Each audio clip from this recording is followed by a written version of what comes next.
Local station.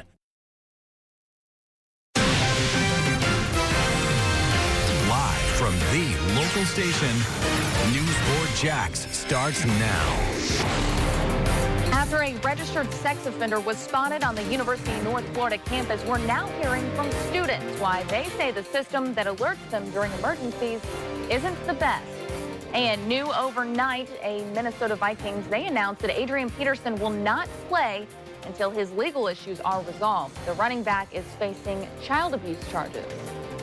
A good Wednesday morning, September 17th. On this hump day here, I'm Ashley Mitchum, and of course, we want to get straight over to Richard to talk about the weather forecast. Are we going to see some more rain today, Rich? We're going to see a few spotty showers later on this afternoon, but for the most part, we're on our way to seeing some improvement. 71 degrees right now. Compare that to yesterday, and that should set us up at least 2, maybe even 3 degrees cooler than what we had yesterday.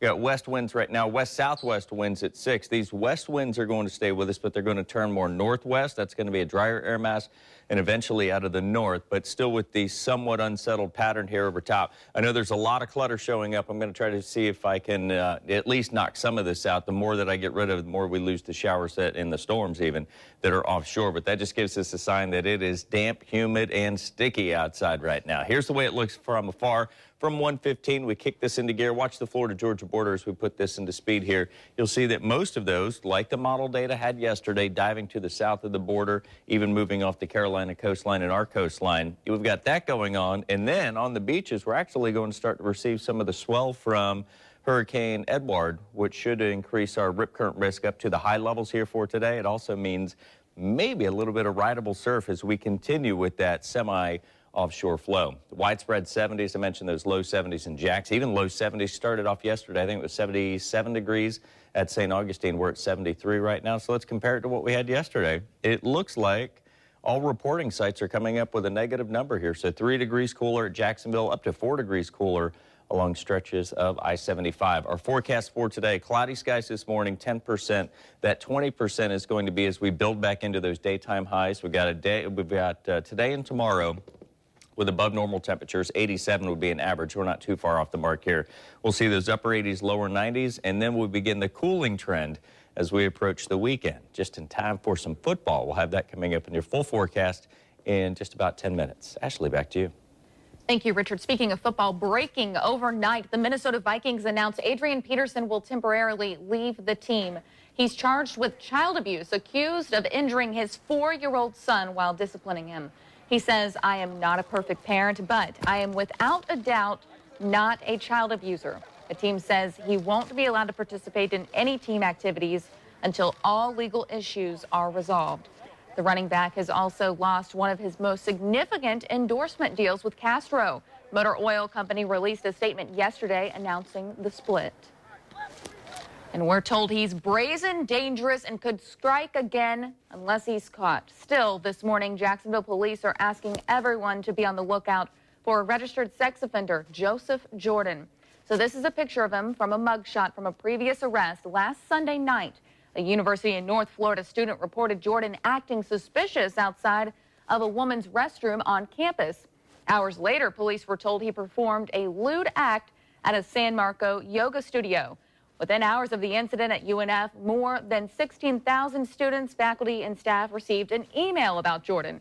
But some students say they'd actually prefer another method of communication. So Channel 4's Adrian Moore took a closer look at how the university and law enforcement get the word out. So you didn't get an email? No, I don't check my email, so. You don't check your campus one, your student one? Exactly. That failure to check has kept UNF students like Hunter Schultz in the dark about a campus-wide alert about 42-year-old convicted sex offender Joseph Jordan acting suspicious around a women's restroom on Sunday. So I think UNF should be sending out text messages rather than emails, because I feel like a lot of the student body doesn't check their emails every 5 seconds. I would want it to be sent over text message, because so many people always have their phone in their pocket, in their hand, you know, like everyone's always on their phone. UNF spokesperson Sharon Aston says the school has 17 different ways to communicate an emergency to students, faculty, and staff, and base their method of delivery on the severity of the case. He didn't commit a crime on our campus, so we couldn't do anything about it. But we felt the need to notify the campus community, as we regularly do, just to say, be aware, be on the lookout for. If you feel uncomfortable, you can always call for an escort. The Jacksonville Sheriff's Office has long used social media to help their alerts reach a larger audience. Investigators issued an arrest warrant and posted his mugshot online after they say he performed a lewd act at a San Marco yoga studio 2 hours prior to the incident at UNF. Our News for Jax crime and safety expert Gil Smith says Facebook and Twitter are proven tools in apprehending criminals. And not just with JSO, but throughout law enforcement, some have noticed a 50% increase in actually catching these suspects that are wanted by police because young people, they are watching these sites. Adrienne Moore, Channel 4, the local station. We're learning more about the siblings who were hit by a car while walking to their school bus stop on the west side. The 9-year-old boy is expected to be okay, but his 8-year-old sister is still in critical condition. The accident happened around 7:30 yesterday morning on Seaboard Avenue and Penny Lane. That's near Blanding Boulevard. Police say the children didn't look left before crossing the street. And neighbors tell News for Jax they go to Timaquan Elementary School. Police say speed was not an issue in this accident and the woman driving was not distracted. No charges are expected to be filed against her. A second killer has been sentenced to death for kidnapping and murder of an FSU graduate student. St. Johns County judge handed down the sentence for 43-year-old Kentrell Johnson. Johnson and 2 other men kidnapped 29-year-old Vincent Binder while he was walking home from a party in 2010. He was stabbed to death and his body was dumped in St. Augustine. The other man, Quentin Truehill, was also sentenced to death earlier this year. And a third man, Peter Hughes, pleaded guilty and was sentenced to life in prison. A sad ending here for the bear who was first spotted in Jacksonville Beach last week. You'll remember we followed him from his capture to his release at Camp Landing later that day. Well, now wildlife officials say they had to euthanize him. From a necropsy, they learned that he had a brain tumor. So at least twice over the weekend, he wandered more than 20 miles from his new home. And then Sunday night, he was spotted in a family's yard in Green Cove Springs. Florida Fish and Wildlife say when they caught him, he looked dazed and possibly injured, along with neurological problems. And they say that they had no other choice but to euthanize him. Now to a positively Jax story. A group of Jacksonville firefighters were on their way to Vegas for a bachelor party when a passenger on their flight needed emergency medical attention.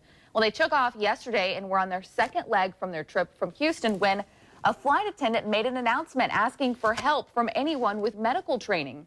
Here's a picture of the group in Las Vegas. But before Jason Kerr, that's the guy in the middle, could get married, some of his friends took care of a 41-year-old man who was in serious trouble. I made this statement before. I've been a fireman for 23 years, and you're a fireman 24/7. And there's over 1,000 firefighters that protect the citizens of Jacksonville. If there were 7 different guys going to Vegas today, you'd be talking to them. It's what we do. Well, Kerr and his buddies were able to stabilize the man enough, giving him an IV and oxygen. In Vegas, he was handed over to local EMS workers. Kerr says after the flight, they met the pilot and they all got the United Gold Wing, so they are official pilots of the plane now.